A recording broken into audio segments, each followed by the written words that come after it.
Martin Luther सुधार के अग्रदूत। जीवनी। मार्टिन लूथर एक दार्शनिक, शिक्षक और धार्मिक सुधारक जिनका जन्म 10 नवंबर 1483 को जर्मनी के आइसलेबेन में हुआ था। उन्होंने पूर्व नन कैथरीना वॉन बोरा से शादी की और दोनों के 6 बच्चे हुए। नाटकीय तूफान के दौरान गहन आध्यात्मिक जागृति का अनुभव होने तक पहली बार कानून में अपना करियर बनाया। लूथर ने अपने लिए डर के कारण जीवित बचने की अप्रत्याशित स्थिति में भिक्षु बनने की कसम खाई। अपनी प्रतिज्ञा के प्रति सच्चे रहते हुए उन्होंने मुक्ति पाने और अपनी आत्मा को परेशान करने वाली समस्याओं के उत्तर की तलाश में एरफर्ट अगस्टीनियन मठ का दौरा किया।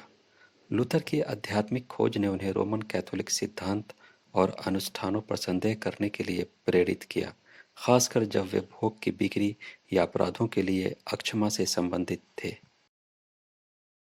लूथर के विचारों ने तेजी से लोकप्रियता हासिल की और वह ईसाई धर्म में बदलाव के आह्वान वाले आंदोलन में प्रमुखता से उभरे।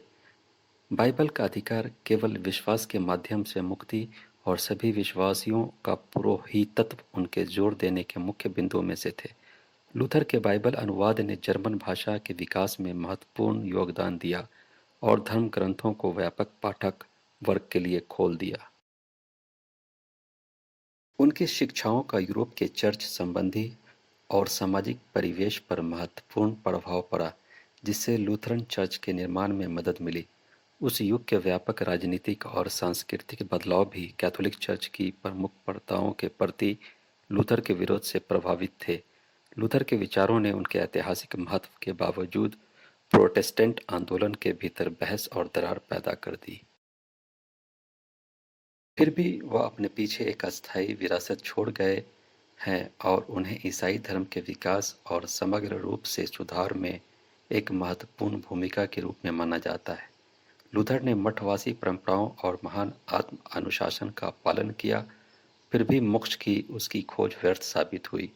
वह अपराध बोध और निराशा से इतना अभिभूत थे कि उसने अपना सारा समय बाइबल पढ़ने में बिताया। इस अवधि के दौरान उन्हें रोमियो 1:17 मिला, जिसमें कहा गया है, धर्मी लोग विश्वास से जीवित रहेंगे, और इसने ईश्वर की कृपा के बारे में उनकी समझ को बदल दिया। लूथर ने 1517 में अपनी 95 थीसिस को विटनबर्ग कैसल चर्च के दरवाजे पर बांध दिया, जब वह धर्मशास्त्र के प्रोफेसर थे। कैथोलिक चर्च द्वारा पापों के प्रायश्चित के साधन के रूप में प्रचारित भोगों पर थीसिस में विवाद किया गया था। चर्च की पापपूर्ण प्रथाओं को बदलने के इरादे से लूथर की कार्रवाई ने सुधार की शुरुआत को चिन्हित किया। 1521 में लूथर को शाही आहार के कीड़े के लिए एक सम्मन मिला। वहां उनसे अपने लेखन को वापस लेने की पेशकश की गई। लूथर ने दृढ़ता से खड़े होकर और अपने सिद्धांतों से पीछे हटने से इनकार करते हुए कहा, मैं यहाँ खड़ा हूँ, मैं कुछ और नहीं कर सकता। जब उन्होंने कैथोलिक चर्च से बहिष्कृत होने का साहसिक निर्णय लिया, तो उन्होंने रोम से अपना रिश्ता तोड़ दिया। जब लूथर वार्टबर्ग कैसल निर्वासन में रह रहे थे, तो उन्होंने न्यू टेस्टामेंट का जर्मन में अनुवाद किया ताकि हर कोई बाइबल पढ़ सके। इस विशाल परियोजना ने व्यक्तियों के धर्म ग्रंथ से जुड़ने के तरीके को बदल दिया और उन्नत साक्षरता को बढ़ावा दिया। धार्मिक परिवर्तन के साथ साथ लूथर की धार्मिक और धार्मिक शिक्षाओं ने राजनीतिक और सामाजिक अशांति फैला दी। हालांकि शक्ति के बारे में उनके सिद्धांतों के अप्रत्याशित परिणाम हुए, जैसे 1524-1525 में किसान युद्ध। शासक वर्ग के साथ जाने के लूथर के निर्णय के कारण अंतः अराजकता की उनकी विरोधाभासी आशंकाओं और स्वतंत्रता के लिए किसानों की आकांक्षाओं के प्रति सहानुभूति के कारण जनता उनके खिलाफ हो गई।